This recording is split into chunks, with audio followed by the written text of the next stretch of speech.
عقیدت سے پرکلام، محبت سے پرکلام پیش کر رہے تھے اس بزم میں۔ آئیے حضرات اب ہم چلتے ہیں صدر محفل کی جانب، صدر مشاعرہ کی جانب۔ اس سے قبل کہ میں صدر مشاعرہ کے حضور میں درخواست کروں، میں اپنا اخلاقی فریضہ سمجھتا ہوں کہ فرمان حیدر نقوی صاحب کو اس خوبصورت بزم کے منعقد کرنے کی میں مبارکباد پیش کروں اور شکریہ پیش کروں۔ اور میں ایک مرتبہ پھر تعریف و تحسین کے کلمات آپ کے حضور میں اس لیے پیش کرنا چاہوں گا کہ آپ ایک ریکارڈ قائم کر رہے ہیں اردو ادب کے خدمت کے حوالے سے۔ ہر ہفتے آپ ایک کلام، ایک پروگرام لے کر آپ آتے ہیں، ایک مشاعرہ آپ لے کر آتے ہیں جس میں پورے دنیا بھر کے آپ لوگوں نے جو منفرد لب و لہجے کے شاعر ہیں، جو ادبی شاعر ہیں، ان کو آپ یکجا کر دیتے ہیں۔ میں سمجھتا ہوں کہ یہ سلسلہ یوں ہی دراز رہنا چاہیے، آپ کے حوصلے بلند رہنے چاہیے۔ ہم سب آپ کا شکریہ ادا کرتے ہیں سبحان اللہ، کیا کہنے ہو۔ بے شک بے شک۔ اب ہم چلتے ہیں محترم طاہر مجید صاحب کے حضور میں، جن کا تعلق جرمنی سے ہے، جرمنی میں مقیم ہے، اور بلا شبہ میں یہ کہہ سکتا ہوں، بغیر کسی تردد کے میں کہہ سکتا ہوں کہ میں صرف ایک شعر مجھے یاد آ رہا ہے عرفان صدیقی کا ان کے حوالے سے کہ غزل تو خیر ہر اہل سخن کا جادو ہے، غزل تو خیر ہر اہل سخن کا جادو ہے، مگر یہ نوک پلک میرے فن کا جادو ہے، مگر یہ نوک پلک میرے فن کا جادو ہے۔ میں اس شعر کو اس لیے بھی سنانا ضروری سمجھتا تھا کیونکہ محترم مجید طاہر مجید صاحب اپنی ذات میں ایک ادارہ ہیں، شخص نہیں بلکہ ایک شخصیت ہے۔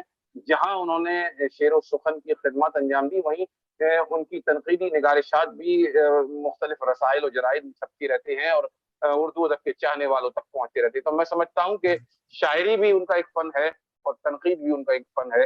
اس کے علاوہ افسانہ نگاری بھی ان کا ایک فن ہے۔ نہ صرف اردو میں شاعری کرتے ہیں، اردو میں لکھتے ہیں، بلکہ پنجابی میں بھی مسلسل لکھتے ہوئے آ رہے ہیں۔ تو یہ بڑے کمال کی بات ہے، بڑی صلاحیتوں کی بات ہے۔ میں سمجھتا ہوں کہ یہ ہر کسی کو یہ فن، یہ سلیقہ، یہ شعور، یہ ہنر میسر نہیں ہوتا جو ہمارے طاہر مجید صاحب کو ملا ہے۔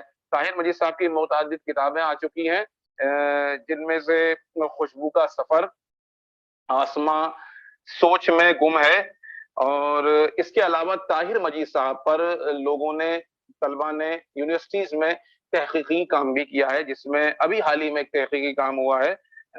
عطیہ قیوم صاحبہ شعبہ اردو لاہور برائے خواتین یونیورسٹی سے آپ پر ایک مقالہ تحریر کیا ہے لاہور سے، اور آپ نہ صرف غزل کہتے ہیں بلکہ ہم، نعت، سبحان اللہ، سبحان اللہ، نثری اصناف کی میں مختلف اصناف ہیں نثر کی، اس میں طبع آزمائی کرتے رہتے ہیں، اور مضمون بہت اچھے لکھتے ہیں، افسانہ نگار بہت اچھا ہے۔ اور میں اس کے علاوہ جو اردو کے موقع جرائد اور رسائل ہیں، جو مشہور رسائل ہیں، ان میں آپ شائع ہوتے رہتے ہیں، جن میں فنون، اوراق، ماہ نو، تخلیق، بیاض، نمود، تجدید نو، دستک، بلبل، گل قدار وغیرہ وغیرہ۔ اس کے علاوہ اخبارات میں جنگ اخباری آپ کے پاکستان سے نکلتا ہے، اس میں مسلسل چھپتے ہیں، روزنامہ اردو اور وغیرہ وغیرہ اخبارات میں شائع ہوتے رہتے ہیں۔ میں آپ کی ہی ایک شعر کے ساتھ آپ سے گزارش کروں گا محترم کہ مسلسل شہر کے زندہ میں رہتے ہیں مگر طاہر۔ کیا جدید لہجہ آپ نے اس شعر میں سمجھتا ہوں کہ پرو دیا ہے کہ مسلسل شہر کے زندہ میں رہتے ہیں مگر طاہر، ہم اپنی سوچ کو ہر حال میں آزاد رکھتے ہیں۔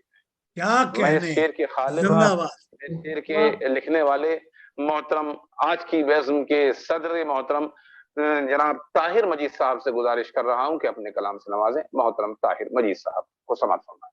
صدر محترم سے کیا میں ایک التماس کر سکتا ہوں؟ کیا ہم جان سکتے ہیں کہ جرمنی میں سر آپ کہاں مقیم ہیں؟ میں فرینکفرٹ کے بالکل قریب ایک چھوٹا سا گاؤں ہے، اس میں ہوں، اور فرینکفرٹ چونکہ جرمنی کا کہیے کہ دل ہے۔ جی سر، واہ، بالکل۔ میں اس لیے کہہ رہا تھا کہ میں فرینکفرٹ بھی گیا ہوا تھا، اور یہ برلن میں آپ کے ہاں 50واں جو جشن ہوا تھا نا، نقوی صاحب نے کیا تھا، تو یہ سمان ہم کو برلن سے آیا ہے۔ یہ جی نقوی صاحب ہے وہاں پر۔ ابھی 3 ہفتے پہلے بھی وہاں نقوی صاحب نے ایک مشاعرہ کیا تھا، تو میں گیا تھا۔ ہاں، حق صاحبہ اور انہوں نے کیا تھا۔ جی تو یہ ہے، سب سے پہلے تو میں جناب فرمان حیدر نقوی صاحب کا ممنون ہوں کہ انہوں نے مجھے ڈھونڈ نکالا ایک گمشدہ شخص کو، اور بڑی محبت کے ساتھ انہوں نے مجھے دعوت دی کہ میں اس مشاعرے میں شرکت کروں. سر جوہری جو ٹھہرے. جی اس میں شک نہیں. اور آج جناب وفا نقوی صاحب نے جس طریقے سے نظامت کی ہے، میں نے بہت کم ایسی نظامت دیکھی ہے. سبحان اللہ.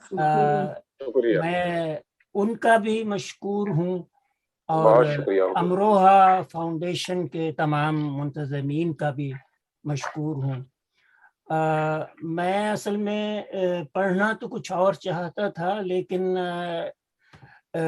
ڈاکٹر ساغر صاحب کو سن کے تو میں کچھ جو ہے وہ گھبرا گیا ہوں. ارے سر ایسا نہ اتنے بڑے شخص کے سامنے مجھے کچھ بیان کرنا ہوگا. بچے ہیں سر. بہرحال جو ہے وہ میں عرض کرتا ہوں، ابتدا کرتا ہوں میں حمد کے ایک شعر سے. کیا کہنے. عرض کیا ہے کہ میں نے جب حرفوں سے لفظ بنانا سیکھا تھا،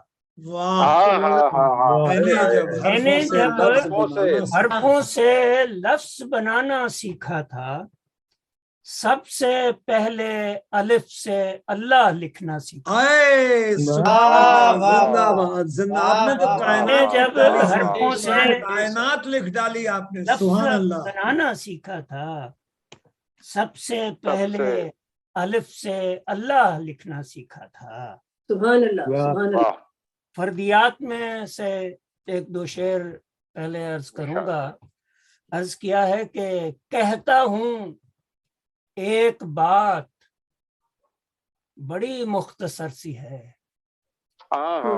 کہتا ہوں ایک بات بڑی مختصر سی ہے، جھک کر چلو حیات بڑی کہتا ہوں ایک بات بڑی مختصر سی ہے، جھک کر چلو حیات بڑی مختصر سی ہے. اور حضرت حسین کا اور حسینیوں کا میں بھی جو ہے دو شعر ایک غزل میں جو اس میں جو ہے ایک ذکر ہے تو وہ میں پیش کر دیتا ہوں.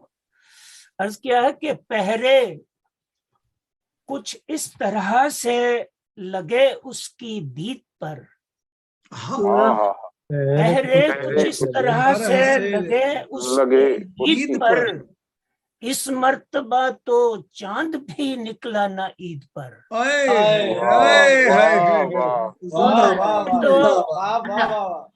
پہرے کچھ اس طرح سے لگے اس کی دید پر، اس مرتبہ تو چاند بھی نکلا نہ عید پر. اور شعر ہے کہ سہمے ہوئے ہیں آج بھی بچے حسین کے. کیا کہنے. سہمے ہوئے ہیں آج بھی بچے حسین کے، اور اٹھتی نہیں ہے ایک بھی انگلی یزید پر. سہمے ہوئے ہیں آج بھی بچے حسین کے، اٹھتی نہیں ہے ایک بھی انگلی یزید پر.